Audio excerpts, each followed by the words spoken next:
Olá, pessoal. Eu sou a professora Joelma e na nossa aula de Geografia de hoje vamos falar sobre a Divisão Internacional do Trabalho, ou DIT, como é mais conhecida. Mas afinal, o que é a DIT? Como ela surgiu? Para que ela serve? Nós ainda a usamos nos dias atuais? DIT é a sigla que significa Divisão Internacional do Trabalho. E não, ela não trata de direito dos trabalhadores, ou direito universal das pessoas que trabalham, ou com a consolidação das leis trabalhistas no mundo. Não.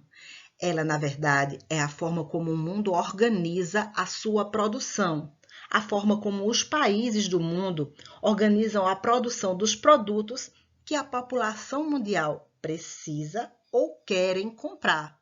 Na verdade, ela regula o mercado. Esse processo nada mais é que um reflexo da consolidação da globalização. É uma divisão de produção no cenário mundial entre os países desenvolvidos, subdesenvolvidos e emergentes. Então, ela dita o que os países desenvolvidos produzem, o que os países subdesenvolvidos produzem e também compram, e os emergentes da mesma forma. É uma forma de direcionar, ou seja, especializar a produção global, já que dessa forma cada país fica designado a produzir um determinado produto ou partes desses, dependendo do incentivo oferecido ou das características naturais desse país. Então, pode haver países que sejam especializados na produção de alimentos, na produção de minérios, na produção de tecnologia, de petróleo, entre outros. A evolução da Divisão Internacional do Trabalho. As fases da DIT. A Divisão Internacional do Trabalho, ela sofreu modificações ao longo do tempo, com a evolução das formas de produção. Então, podemos dividir ela em três fases. A primeira DIT corresponde ao século XV e vai até o século XVI. Nesse período, o capitalismo estava no seu início e era conhecido como capitalismo comercial. O capitalismo comercial ele é caracterizado por ter como forma de produção a utilização da manufatura, ou seja, tudo que era produzido de forma manual, sem uso das máquinas, a partir da extração de matérias-primas. Já a riqueza dos países era baseado no acúmulo de minérios e de metais preciosos, por isso esse período foi conhecido como o metalismo. Lembrando que na fase histórica, no século XV, começaram as grandes navegações, e com as grandes navegações vieram o estabelecimento das colônias na América, na África e na Ásia. Então, a origem da divisão internacional do trabalho, ela aconteceu na fase do capitalismo comercial, onde se destacavam as grandes navegações, a expansão marítima pelas metrópoles, com o estabelecimento de colônias na América, na África e na Ásia, e eles impuseram às colônias o Pacto Colonial, que é uma forma desigual de relação comercial. Vejam como isso acontecia. As metrópoles, elas eram responsáveis, tinham a obrigação de comprar matérias-primas e vender produtos manufaturados. Por sua vez, as colônias eram obrigadas a vender única e exclusivamente o que produziam para a metrópole. E eles vendiam matérias-primas e compravam produtos manufaturados.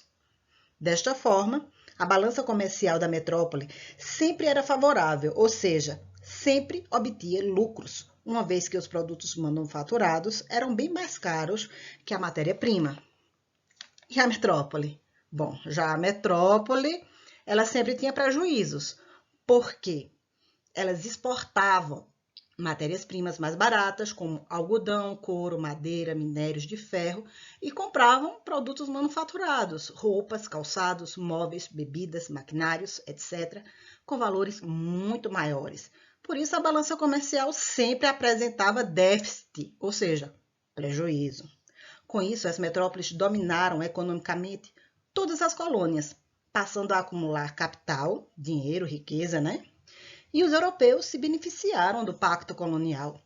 Ter colônias significava altos lucros, tanto que essa corrida pelo domínio dos povos e pela extração e pilhagem de todas as riquezas dos povos colonizados foram um dos principais motivos dos conflitos entre os países europeus e foram as principais causas da Primeira e da Segunda Guerra Mundial. Segunda Divisão Internacional do Trabalho. Ela vem a acontecer no século XVII, tem uma maior intensificação no século XVIII e vem a acabar apenas no século XIX. Nesse período histórico, houveram duas revoluções industriais, ou seja, uma grande mudança na forma de produção. Houve a introdução das máquinas, a indústria surgiu aí. Os países passaram a ser denominados de formas diferentes. As colônias passaram a ser conhecidas como os países subdesenvolvidos, periféricos ou países pobres. Já as metrópoles passaram a ser chamadas de países desenvolvidos, centrais ou países ricos. Mas observem, aonde vocês acham que essas revoluções industriais elas aconteceram? Eu espero que vocês já tenham imaginado que foi nos países desenvolvidos, é claro, com destaque para os países europeus. Nesse momento, os países desenvolvidos passaram a ser, além de ricos, industrializados. E os países subdesenvolvidos? Bom, eles ainda não possuíam produção industrial. Não havia indústrias e eles ainda continuaram a fornecer produtos primários e também produtos agrários. Podemos concluir, então, que a segunda fase da distribuição internacional do trabalho, da segunda fase da DIT, ela começou com o capitalismo industrial, com a introdução das máquinas e o início da indústria, e vai até a Segunda Guerra Mundial, onde ocorreu também o capitalismo financeiro, teve início o capitalismo financeiro.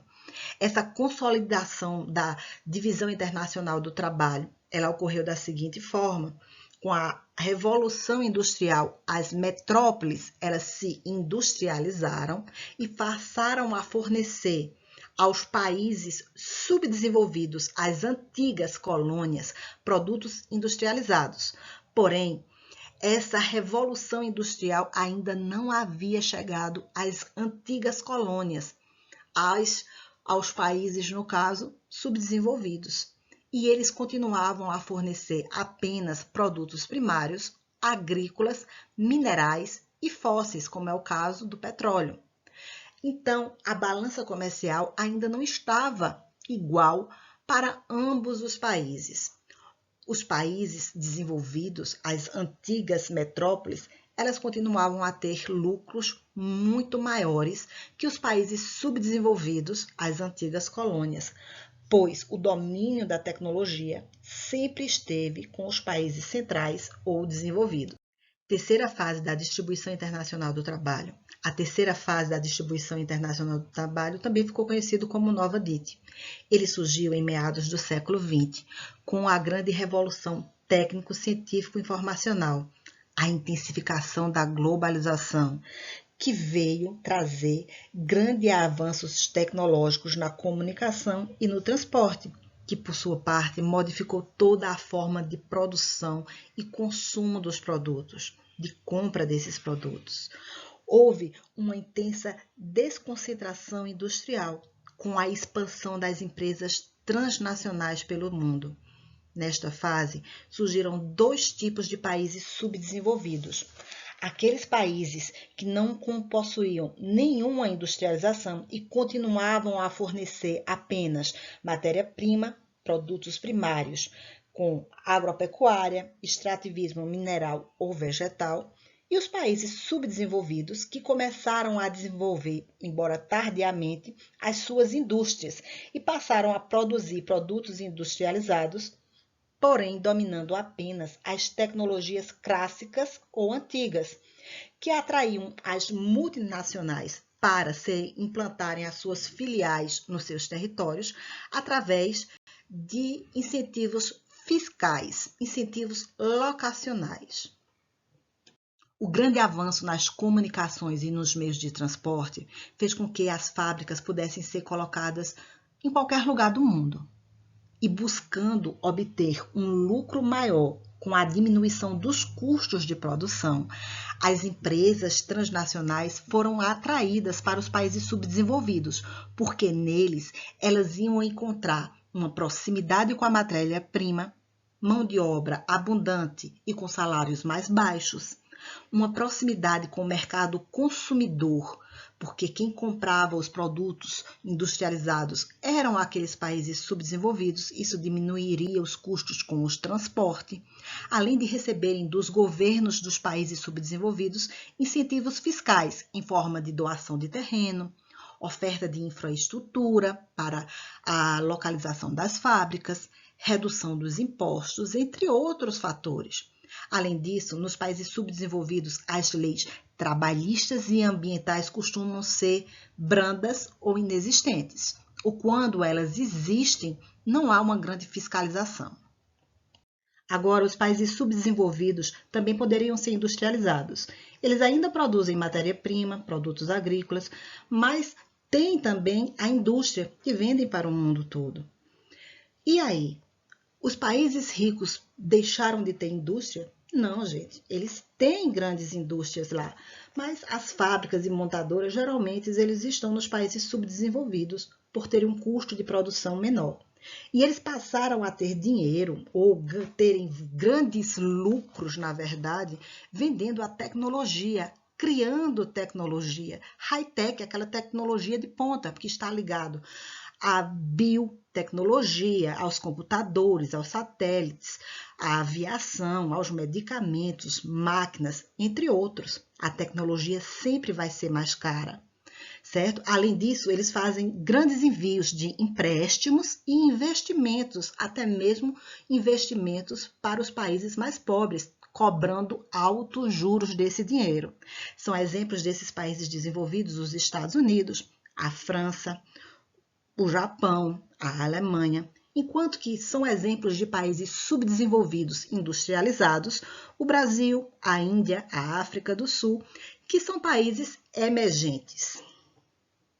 Resumidamente, podemos afirmar que a terceira fase da DIT surgiu com o capitalismo financeiro após a Segunda Guerra Mundial, onde as relações comerciais ainda continuam desiguais, onde os países desenvolvidos eles ainda possuem uma maior vantagem nesse comércio, porém os países subdesenvolvidos industrializados eles tiveram uma melhoria nessa balança comercial. Alguns países subdesenvolvidos e industrializados possuem um lucro maior, um superávit financeiro. É o caso do Brasil, por exemplo. Então, vamos ver como ficou. No caso da relação dos países desenvolvidos com os países subdesenvolvidos não industrializados, nós vamos ter os países subdesenvolvidos não industrializados enviando ou vendendo para os países desenvolvidos produtos primários, agrícolas, minerais e fósseis, como é o caso do petróleo, e comprando dos países subdesenvolvidos produtos industrializados, capitais, investimentos e empréstimos, sendo completamente dependente de sua tecnologia. Já com os países desenvolvidos e os subdesenvolvidos industrializados, eles continuam a vender, além dos produtos primários, produtos industrializados. Também eles enviam para os países desenvolvidos os juros, os royalties das marcas internacionais e os lucros obtidos nas suas multinacionais. Eles compram dos países desenvolvidos produtos industrializados, em geral aqueles produtos com tecnologia superior. Eles também pegam empréstimos, recebem investimentos produtivos e especulativos e principalmente de tecnologia.